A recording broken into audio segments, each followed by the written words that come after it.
Why we take things personally, the Stoic understanding. Picture this. You're walking into your office building in downtown Chicago on a Monday morning, coffee in hand, ready to tackle the week. Your boss stops you in the hallway and says, "We need to talk about your presentation from last Friday." It wasn't what we expected. Instantly, your stomach drops. Your mind starts racing. What did I do wrong? Do they think I'm incompetent? Are they going to fire me? By the time you reach your desk, you've convinced yourself that everyone thinks you're a failure. Sound familiar? This is what happens when we take things personally, and it's one of the most exhausting ways we can live our lives. Every comment becomes a judgment about our worth. Every criticism feels like a personal attack. Every sideways glance from a stranger on the subway becomes evidence that something's wrong with us. But here's what the ancient Stoic philosophers understood over 2,000 years ago: when we take things personally, we're not responding to reality. We're responding to our own fears, insecurities, and assumptions. We're creating stories in our heads that have very little to do with what's actually happening around us. Marcus Aurelius, the Roman emperor who wrote his personal thoughts in what we now call Meditations, faced this same challenge. Imagine being the most powerful person in the world and still struggling with taking things personally. He wrote how much trouble he avoids who does not look to see what his neighbor says or does, but only to what he does himself. Even as emperor, he recognized that our biggest battles aren't with other people, they're with our own reactions. The Stoics taught that when we take things personally, we're essentially handing over control of our emotional well-being to everyone around us.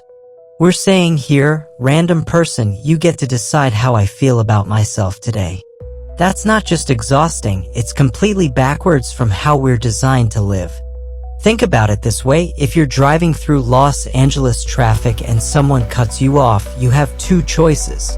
You can spend the next 20 minutes fuming about how that person clearly has no respect for you personally, or you can recognize that their actions probably have nothing to do with you at all. Maybe they're late for work. Maybe they didn't see you. Maybe they're just having a terrible day. The Stoics would say the second approach isn't just healthier, it's more accurate. Epictetus, who started as a slave and became one of history's greatest teachers, put it perfectly: it's not what happens to you, but how you react to it that matters. When we take things personally, we're reacting to our interpretations, not to what actually happened. We're fighting battles that exist only in our minds. The ancient Stoics developed practical wisdom for exactly this problem.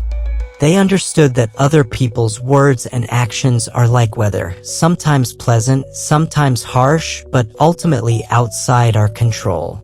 What we can control is how we dress for the weather, so to speak. We can build our inner resilience so that we don't get knocked over by every strong wind that comes our way. This doesn't mean becoming cold or uncaring. It means becoming wise enough to distinguish between what deserves our emotional energy and what doesn't. It means understanding that most of the time, when people say or do things that hurt us, they're revealing something about their own inner world, not making a statement about our worth. Today, we're going to explore 5 powerful Stoic principles that can help you stop taking things so personally. These aren't just philosophical ideas, they're practical tools that have helped millions of people, from ancient Roman emperors to modern-day professionals navigating the complexities of city life, find peace in a chaotic world.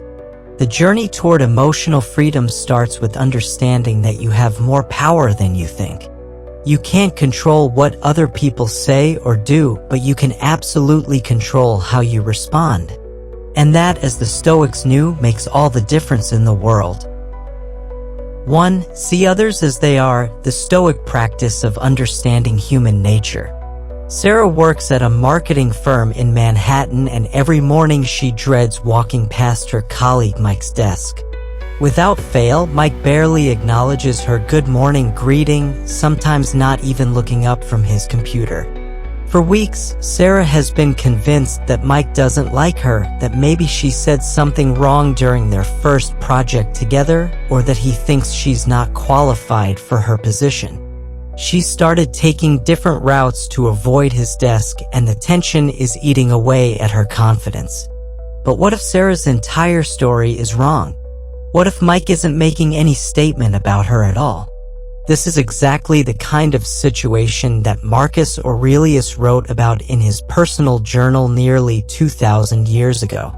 As the Roman emperor, he dealt with senators, generals, and citizens who often seemed hostile or dismissive. But instead of taking their behavior personally, he developed a profound understanding of human nature that changed everything. Marcus Aurelius wrote, "Whenever you want to cheer yourself, consider the good qualities of your companions." But he also understood something deeper. Remember that very little disturbs the wise man, for he does not think that men are doing him an injury when they act according to their own opinions. The emperor recognized that people act based on their own internal world, not as a commentary on ours. Let's go back to Sarah and Mike. What if Mike's morning silence has nothing to do with Sarah? What if he's naturally introverted and needs quiet time to prepare for his day? What if he's dealing with a sick parent at home, financial stress, or simply hasn't had enough coffee yet? What if his lack of response isn't about Sarah at all, but about his own way of managing his energy and focus? The Stoics taught that every person carries their own burdens, fears, and preoccupations. When we take someone's behavior personally, we're assuming that we occupy a much larger space in their mental world than we actually do. Most of the time, people are thinking about their own problems, their own insecurities, their own daily challenges. They're not sitting around plotting how to make us feel bad. Marcus Aurelius understood this deeply. He wrote how much trouble he avoids who does not look to see what his neighbor says or does, but only to what he does himself. This wasn't about being selfish or uncaring. It was about recognizing that we can't read minds, and when we try to, we usually get it wrong. Consider David, a software engineer in Austin who noticed that his team lead, Jennifer, seemed increasingly short with him during meetings. David started wondering if his code quality was declining, if Jennifer was planning to replace him, or if he had somehow offended her. He began second-guessing every interaction, staying late to prove his worth, and losing sleep over imagined scenarios. The Stoic approach would have David step back and consider other possibilities. Maybe Jennifer is under pressure from upper management. Maybe she's dealing with budget cuts and doesn't know how to communicate the stress. Maybe she's naturally direct and doesn't realize how her communication style affects others. Maybe she's going through a divorce, dealing with health issues, or simply having a difficult month. This isn't about making excuses for bad behavior. It's about recognizing that human behavior is complex and our first interpretation is often wrong.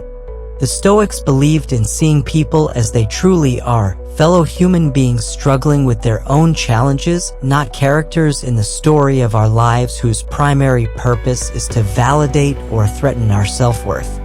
Epictetus, who experienced both slavery and freedom, understood human nature from every angle.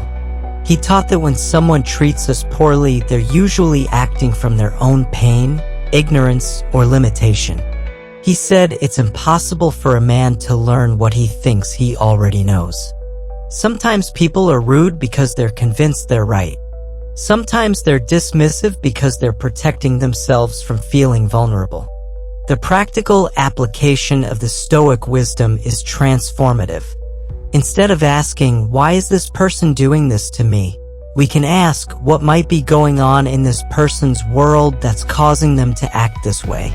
This shift in perspective doesn't excuse harmful behavior, but it frees us from the exhausting assumption that everything is about us.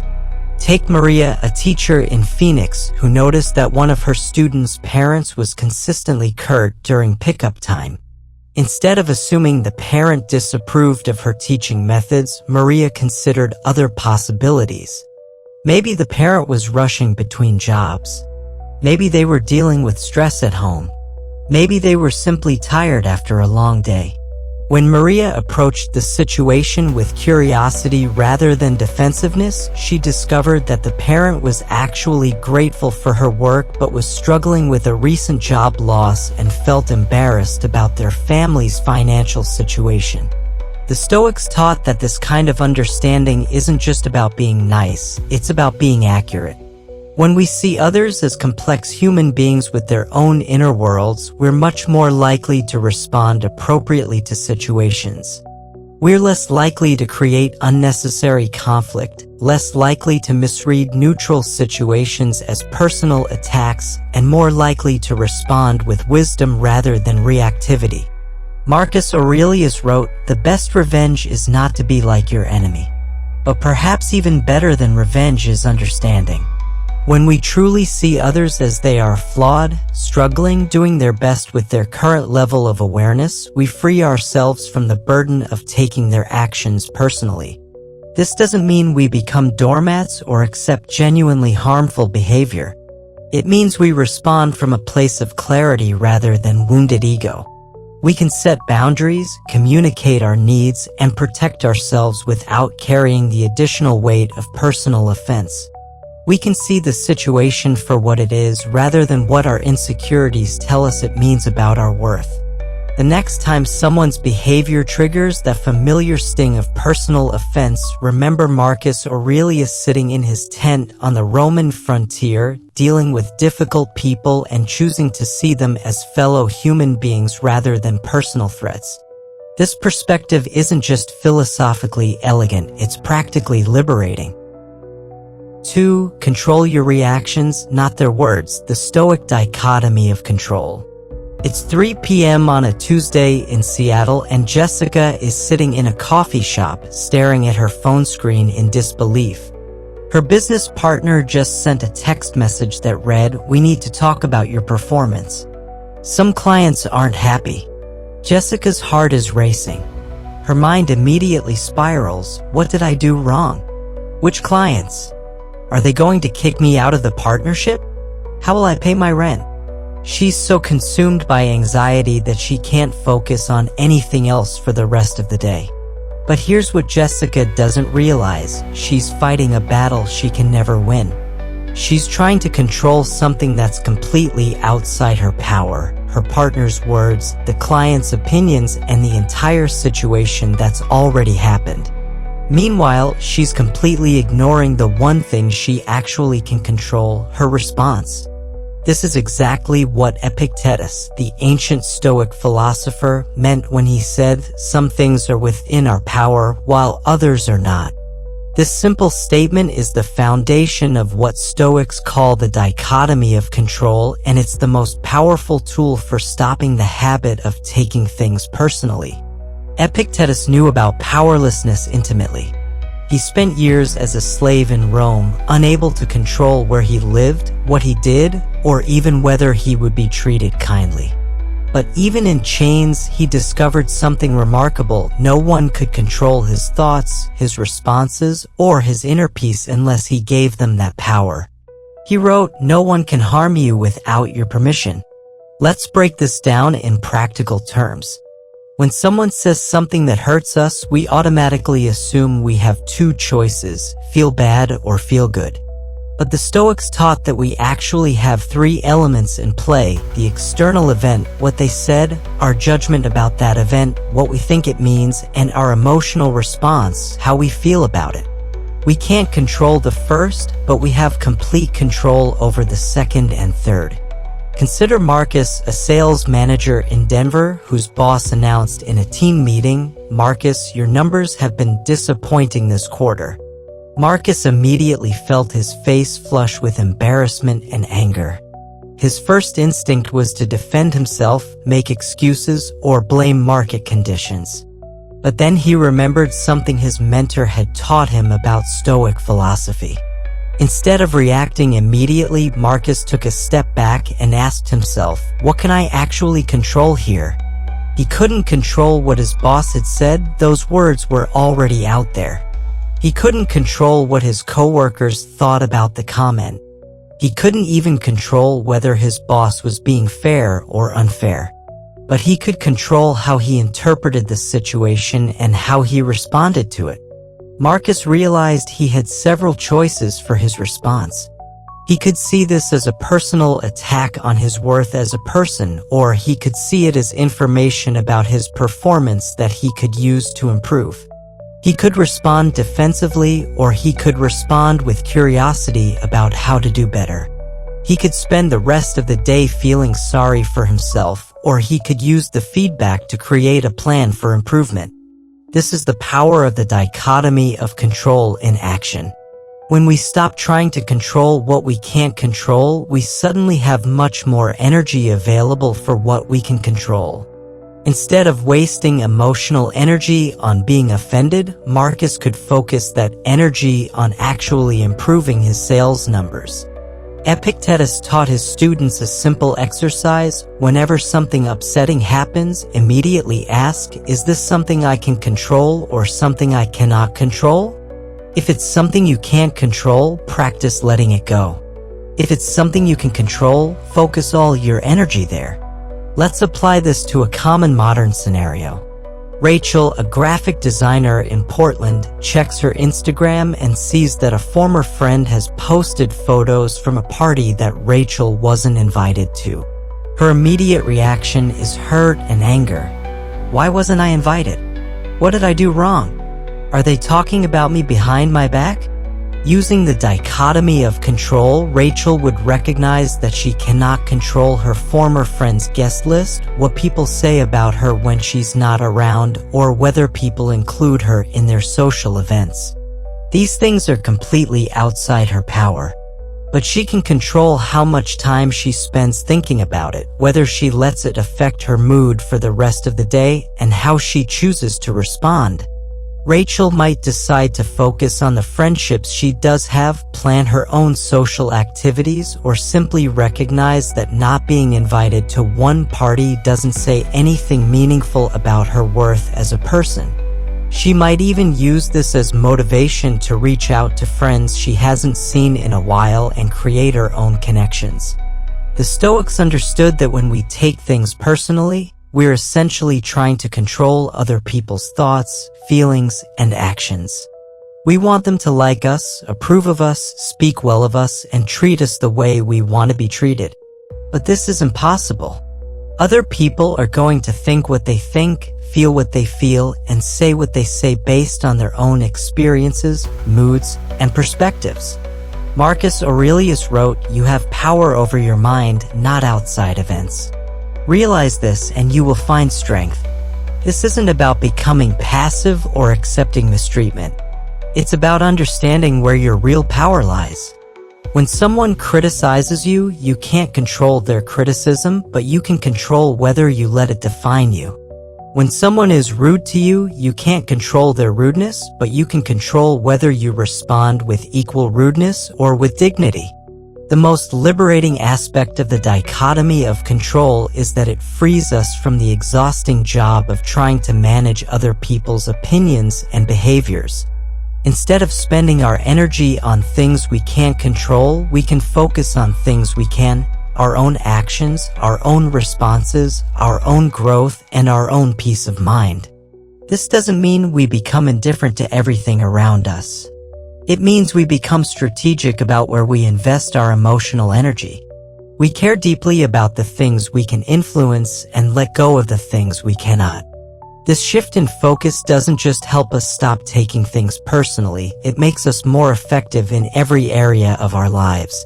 The next time someone's words trigger that familiar sting of personal offense, remember Epictetus in Chains, discovering that true freedom comes not from controlling our circumstances, but from controlling our responses to them. Ask yourself, what can I actually control here? Then put all your energy there. 3. When criticism hits, the Stoic way to handle feedback. It's 2 p.m. on a Thursday in Boston, and Alex just walked out of the most brutal performance review of his career. His manager didn't hold back. Your project management skills need serious work. You missed 3 deadlines this month, and the team is frustrated with your communication style. Frankly, Alex, I'm questioning whether you're the right fit for this role. Alex feels like he's been punched in the gut. His first instinct is to defend himself, to explain all the reasons why it wasn't his fault, or to convince himself that his manager is just being unfair. But what if Alex could handle this criticism in a way that actually strengthened him instead of destroying his confidence? What if he could use this feedback as fuel for growth rather than evidence of his inadequacy? This is exactly the situation that Seneca, the Roman Stoic philosopher and advisor to emperors, faced regularly. As a prominent figure in Roman politics, Seneca was constantly criticized, sometimes fairly and sometimes unfairly. But instead of taking every criticism personally, he developed a sophisticated approach to handling feedback that transformed potential wounds into wisdom. Seneca wrote, "Every new beginning comes from some other beginning's end." When criticism hits us, we have a choice. We can see it as the end of our confidence, or we can see it as the beginning of our improvement. The Stoics taught that criticism, whether fair or unfair, is actually a gift. It shows us either where we need to grow or where we need to strengthen our resilience. Let's go back to Alex. The Stoic approach would have him ask two crucial questions. Is this criticism accurate? And what can I learn from this, regardless of whether it's fair? These questions completely change how we experience criticism because they shift us from victim mode to learning mode. If Alex honestly examines his manager's feedback, he might realize that yes, he did miss those deadlines, and yes, his communication could be clearer. In this case, the criticism stings because it's true. But here's what Seneca understood: truth should never be our enemy. If someone points out a real weakness, they're actually doing us a favor. They're giving us information we can use to become better. Seneca said, "Every man is in bondage to fear who depends upon the whims of fortune." When we take accurate criticism personally, we're essentially saying that our self-worth depends on being perfect, which is impossible. The Stoics taught that our value as human beings isn't determined by our current skill level or our mistakes. It's determined by our character and our commitment to growth. But what if the criticism isn't fair? What if Alex's manager is being unreasonable or playing favorites or having a bad day and taking it out on him? The Stoics had wisdom for this situation too. Epictetus taught his students a powerful response to unfair criticism.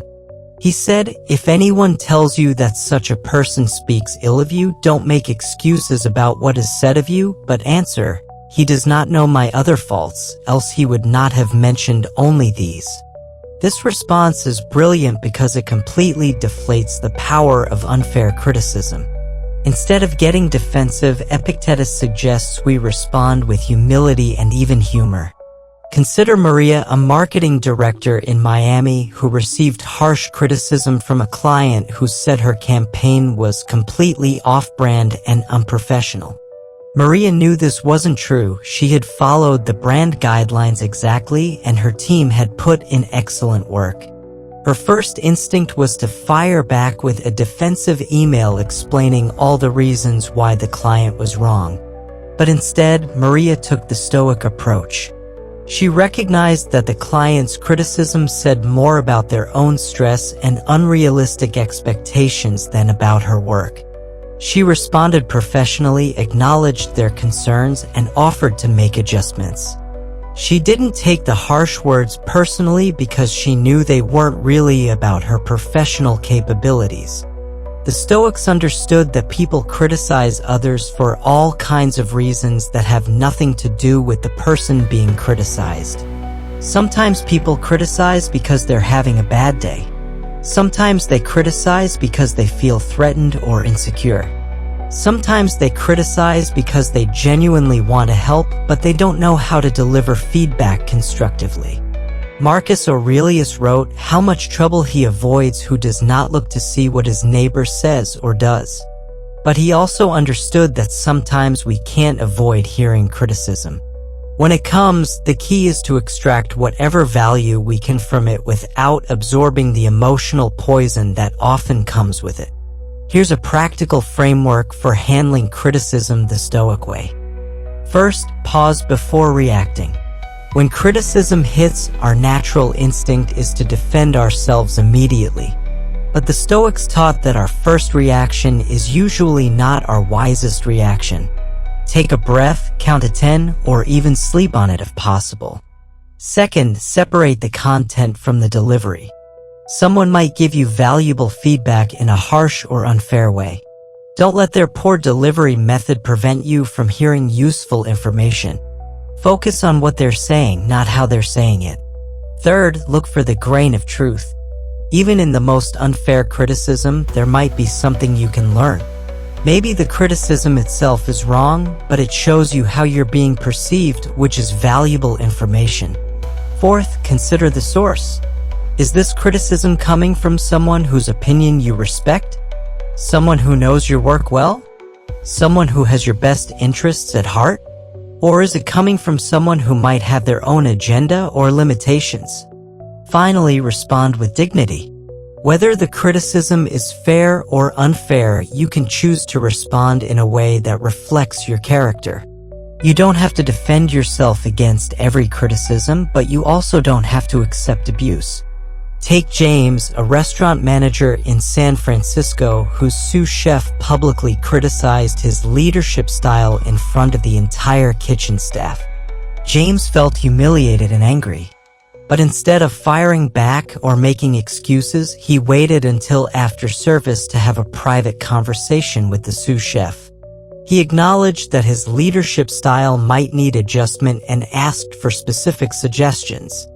This response not only defused the tension but actually strengthened his relationship with his team. The Stoics taught that criticism is like weather. Sometimes it's pleasant, sometimes it's harsh, but it's always temporary. We can't control when criticism comes or how it's delivered, but we can control how we respond to it.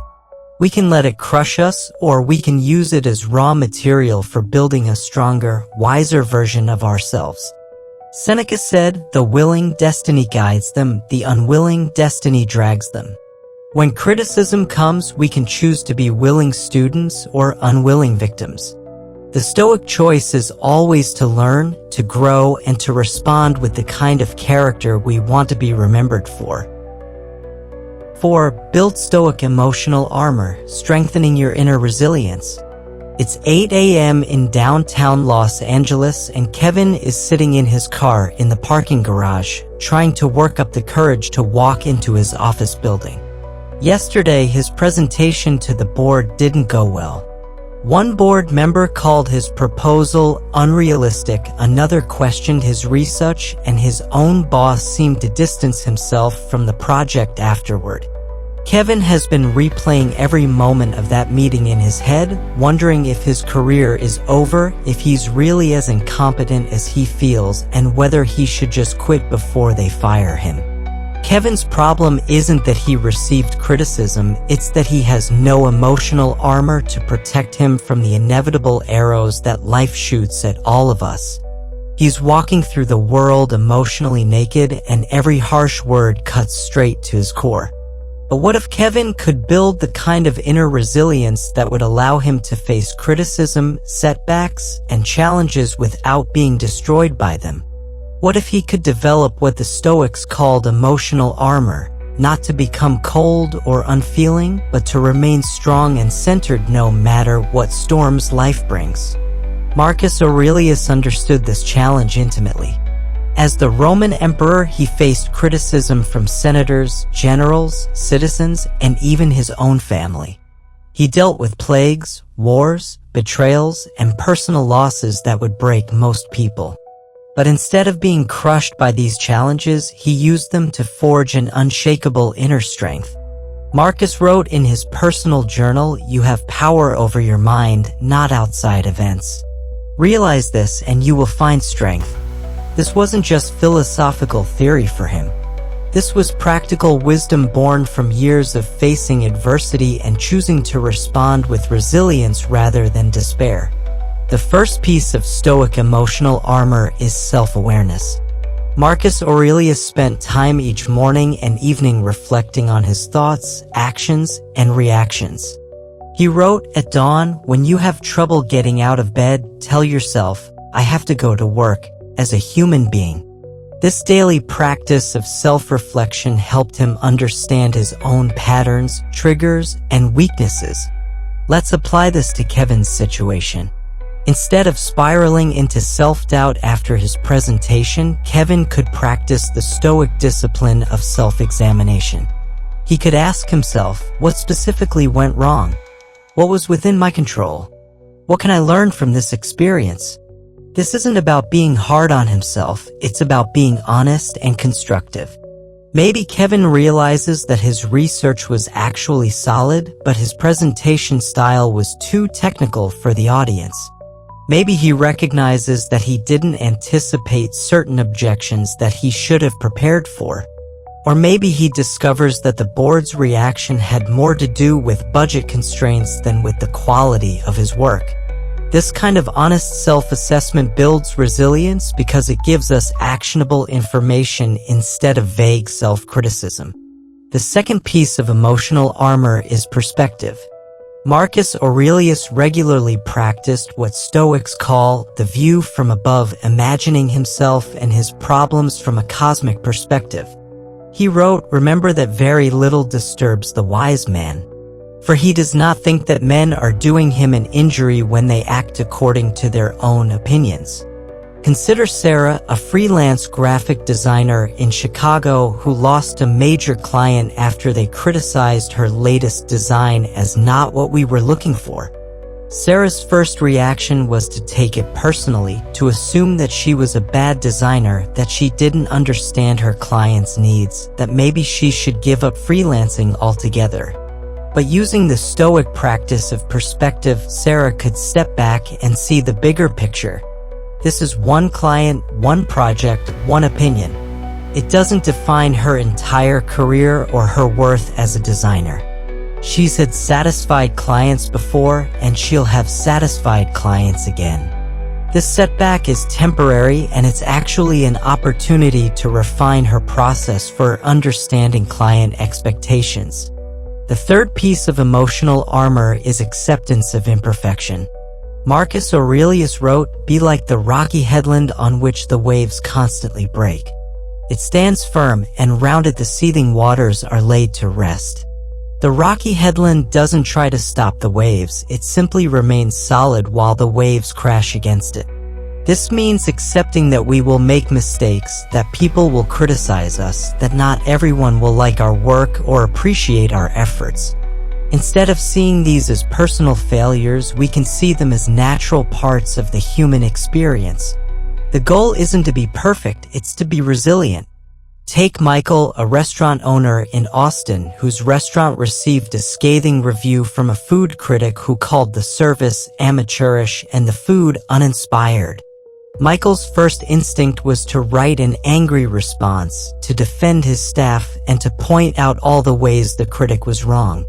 But the Stoic approach would have Michael accept that not everyone will love his restaurant, that criticism is part of being in business, and that even harsh reviews can contain useful information. Instead of taking the review as a personal attack, he could use it as motivation to improve his service training and menu development. The fourth piece of emotional armor is focusing on character over reputation. Marcus Aurelius wrote, "A person's worth is measured by the worth of what he values." When we build our self-worth on external validation, what others think of us, how successful we appear, how much we're praised, we're building on shifting sand. But when we build our self-worth on our character, our integrity, our effort, our commitment to growth, our kindness to others, we're building on solid rock. External criticism can't touch our character unless we let it. The Stoics taught that emotional armor isn't about becoming hard or unfeeling. It's about becoming strong enough to face life's challenges without being destroyed by them. It's about developing the kind of inner resilience that allows us to learn from criticism, grow from setbacks, and maintain our dignity even when others treat us poorly. Marcus Aurelius faced the same kinds of challenges we face today: difficult people, unfair criticism, professional setbacks, personal disappointments. But he chose to use these challenges as opportunities to strengthen his character rather than reasons to give up. He built emotional armor not by avoiding difficulties, but by facing them with wisdom, courage, and resilience. The next time life takes a shot at your confidence, remember that you have the power to build the kind of inner strength that can withstand any storm. Like Marcus Aurelius, you can choose to see challenges as opportunities to forge unshakable resilience. 5. Rise above the noise, the Stoic path to inner peace. It's 11 p.m. in New York City, and Lisa is lying in bed, staring at the ceiling, unable to sleep. Her mind is racing with all the things that happened today. Her coworker made a snide comment about her presentation. Her neighbor complained about her dog barking. Her sister sent a passive-aggressive text about missing their mom's birthday dinner last month. A stranger on the subway gave her a dirty look when she accidentally bumped into him. Each interaction is playing on repeat in her head, and she can't seem to turn off the mental chatter. Lisa's problem isn't that these things happened. It's that she's giving equal weight to every voice, every opinion, every random interaction. She's living in a world where everyone else's mood, judgment, and passing comment has the power to disturb her peace. She's drowning in noise, and she's forgotten that she has the power to rise above it. This is exactly the situation that Epictetus faced when he developed one of the most powerful Stoic practices, the discipline of desire and the cultivation of inner tranquility. As a former slave who became one of history's greatest teachers, Epictetus understood that true freedom isn't about controlling our circumstances. It's about controlling our responses to them. Epictetus taught, "It's not what happens to you, but how you react to it that matters." But he went even deeper than that. He understood that most of the things that disturb our peace aren't actually important enough to deserve our attention. He called this practice maintaining your inner citadel, creating a space of calm within yourself that no external force can penetrate. The first step in rising above the noise is recognizing what deserves your attention and what doesn't. Marcus Aurelius wrote, "Confine yourself to the present." Most of our mental suffering comes from replaying past conversations or worrying about future interactions. We give our precious mental energy to people and situations that don't deserve it. Let's go back to Lisa's sleepless night. Her coworker's snide comment. Does that really deserve 3 hours of mental energy? Her neighbor's complaint. Is that worth losing sleep over? The stranger's dirty look on the subway. Should that have any power over her peace of mind? When we step back and look at these situations objectively, we realize that most of the noise in our heads is just that, noise. Consider David, a software engineer in San Francisco, who gets triggered every time his boss uses a certain tone of voice in meetings. David spends entire afternoons analyzing what that tone might mean, whether his boss is unhappy with his work, and what he should do about it. He's given his boss's tone of voice the power to control his mood, his productivity, and his job satisfaction. But what if David applied the Stoic practice of rising above the noise?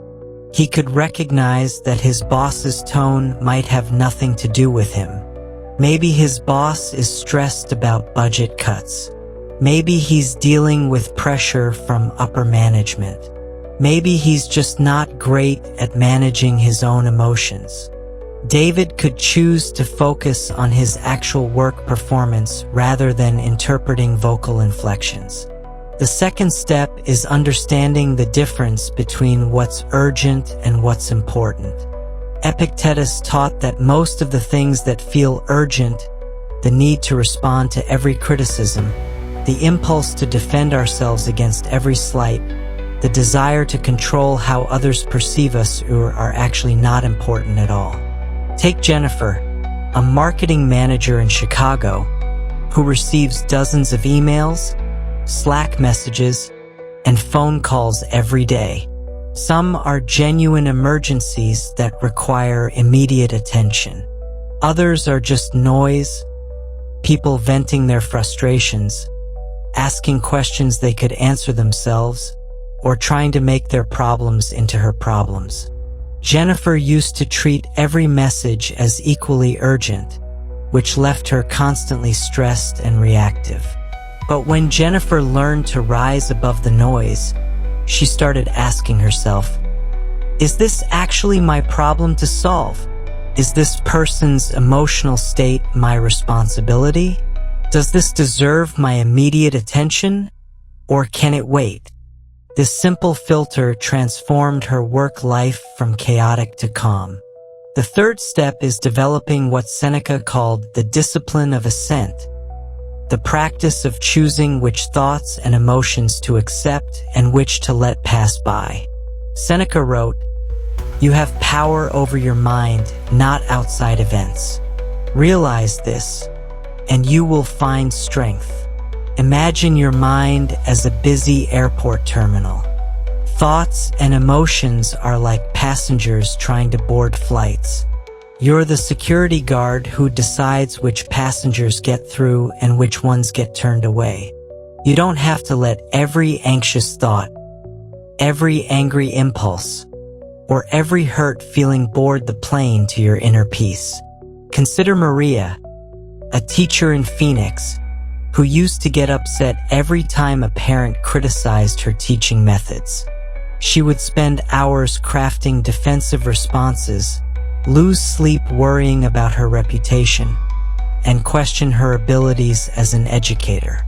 But when Maria learned the discipline of assent, she started treating these criticisms like passengers at airport security. Some criticisms contained valid concerns that deserved her attention. These got through security. Others were just parents having bad days and taking it out on the nearest target. These got turned away. Maria didn't ignore legitimate feedback, but she stopped letting every complaint disturb her peace. The fourth step is practicing what Marcus Aurelius called the discipline of action, focusing your energy only on what you can actually influence. He wrote, "Waste no more time arguing what a good person should be. Be one." This means stopping the endless mental conversations about what other people should do, say, or think. It means ending the internal debates about whether someone's behavior was fair or unfair. It means focusing your precious time and energy on your own actions, your own responses, and your own growth. The final step is remembering that inner peace isn't a destination, it's a practice. Epictetus taught that we need to train our minds just like athletes train their bodies. Every day, we face new opportunities to either get caught up in the noise or rise above it. The Stoics understood that the world will always be full of noise, difficult people, unfair situations, random criticisms, and unexpected challenges. But they also understood that we don't have to let that noise control our inner state. We can choose to rise above it, to maintain our tranquility, and to focus on what truly matters. Marcus Aurelius, dealing with the enormous pressures of running an empire, wrote, "The best revenge is not to be like your enemy, but perhaps the best response to a noisy world is not to add to the noise, but to become a source of calm in the storm." Your Stoic journey starts now, embracing emotional freedom. Right now, as you're watching this video, someone somewhere is probably saying something that could hurt your feelings. A coworker might be criticizing your work. A friend might be making plans without including you. A stranger might be judging you based on a single interaction. But here's the beautiful truth that Marcus Aurelius, Seneca, and Epictetus discovered over 2,000 years ago. None of that has to touch your inner peace unless you give it permission. You've just learned 5 powerful Stoic principles that can transform how you experience the world. You've discovered that other people's actions say more about them than about you. You've learned that you can control your reactions even when you can't control their words. You've seen how to evaluate criticism without letting it destroy your confidence. You've explored how to build emotional armor that protects without hardening your heart. And you've learned how to rise above the noise and find tranquility in a chaotic world. But here's what separates the Stoics from every other philosophy. They didn't just think about these ideas, they lived them. Marcus Aurelius didn't just write about resilience in his journal, he practiced it while running an empire during a plague. Epictetus didn't just teach about freedom, he found it while living in chains. Seneca didn't just discuss emotional control, he maintained his dignity even when facing execution. The question isn't whether these principles work, history has proven that they do. The question is whether you're ready to put them into practice. Starting today, you can choose to see difficult people as fellow human beings struggling with their own challenges. You can choose to focus your energy on what you can control instead of what you can't. You can choose to learn from criticism instead of being destroyed by it. You can choose to build resilience instead of remaining vulnerable. You can choose peace instead of chaos. This isn't about becoming perfect or never feeling hurt again.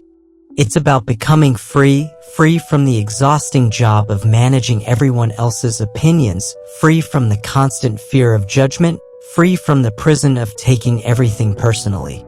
It's about reclaiming your power and using it to create the kind of life the Stoics knew was possible. Remember, every time you choose not to take something personally, you're not just improving your own life, you're breaking a cycle. You're refusing to pass on the hurt, the anger, and the reactivity that keeps our world trapped in endless conflict. You're becoming part of the solution. Your Stoic journey starts with your very next interaction. When someone says something that would normally trigger you, pause and remember what you've learned today. Ask yourself, what would Marcus Aurelius do? How would Epictetus respond? What would Seneca choose?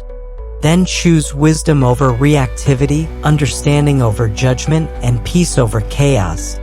If this video has helped you see a new way forward, I'd love for you to subscribe to the Stoic Viva channel for more practical wisdom from the ancient Stoics.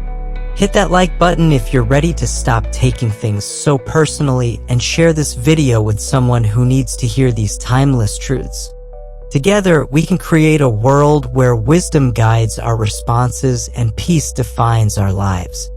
Your emotional freedom starts now. Choose it.